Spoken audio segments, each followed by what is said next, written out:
Baik, bismillahirrahmanirrahim. Assalamualaikum warahmatullahi wabarakatuh. Perkenalkan, nama saya Ayu Utari dengan NIM 92433490210060. Saya dari Program Studi Pendidikan Bahasa dan Sastra Indonesia, Fakultas Keguruan dan Ilmu Pendidikan dari Yayasan Pendidikan Institutur Rate Indonesia. Di sini saya akan mempresentasikan mengenai materi linguistik. Gimana tujuan pembuatan presentasi ini adalah untuk memenuhi nilai akhir mata kuliah pengantar linguistik umum dengan dosen pengampu Ibu Wahyuni Hasbul SPD MPD. Baik, langsung saja ke materinya, yaitu pengertian linguistik.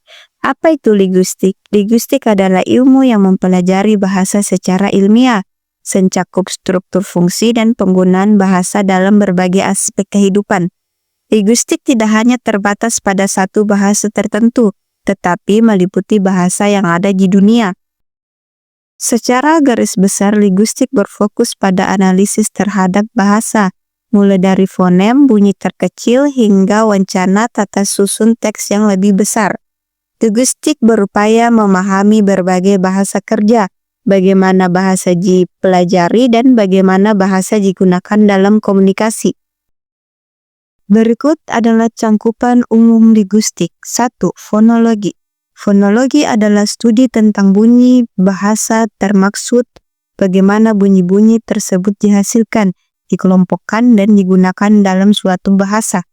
2. Morfologi.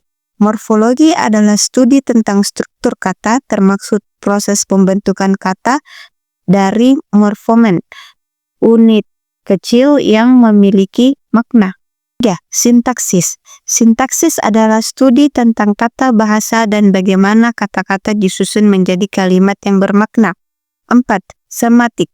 Sematik adalah studi tentang makna, kata, frasa, dan kalimat. 5. Pragmatik adalah studi tentang bagaimana konteks mempengaruhi makna dalam komunikasi. 6. Sosiallinguistik. Sosiallinguistik adalah studi tentang hubungan antara bahasa dan masyarakat, termaksud varietas bahasa berdasarkan faktor sosial seperti usia, genre, dan kelas sosial. 7. Psikolinguistik adalah studi tentang hubungan antara bahasa dan proses mental manusia, termaksud bagaimana bahasa diproduksi, dipahami, dan diperoleh. 8. Histori dan komparatif adalah studi tentang asal-usul dan perkembangan bahasa serta hubungan antara bahasa. Baik, berikut adalah konsep dasar dalam linguistik, ada dua, yaitu 1. Kompetensi dan performa, 2. Bahasa sebagai sistem. Saya akan menjelaskan apa maksud dari kedua konsep tersebut, yaitu 1. Kompetensi dan performa. Kompetensi adalah mempengetahui entitas penutur tentang sistem bahasa, sedangkan performa adalah pengguna bahasa dalam situs nyata. 2. Pengertian bahasa sebagai sistem. Bahasa adalah sistem simbol yang strukturnya terdiri dari fonem, morfomen, dan siktagma. Baik, pendekatan linguistik ada 3, yaitu 1. Linguistik deskriptif, 2. Linguistik historis, dan 3. Linguistik terapan. Saya akan menjelaskan maksud dari ketiga pendekatan linguistik tersebut, yaitu 1. Linguistik deskriptif adalah pembelajaran bahasa sebagai adanya tanpa pemaksaan alur dan norma. 2. Linguistik historis adalah pembelajaran perkembangan bahasa dan perubahan bahasa sepanjang waktu.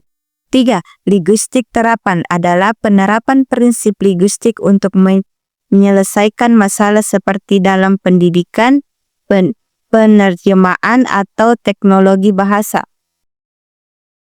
Metode penelitian dalam linguistik ada 4, yaitu 1. Metode deskriptif adalah analisis data bahasa tanpa campur tangan.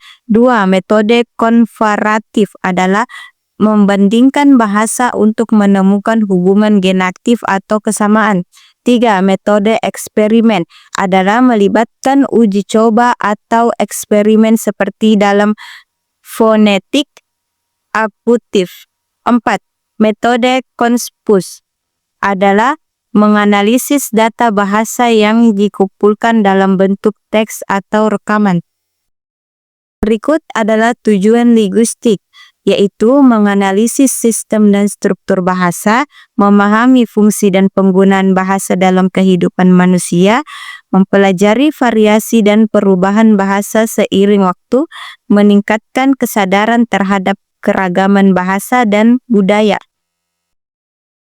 Kesimpulan dari materi ini adalah linguistik sebagai ilmu menyediakan landasan untuk memahami dan mempelajari bahasa secara mendalam, baik dalam aspek teoritis maupun aplikatif.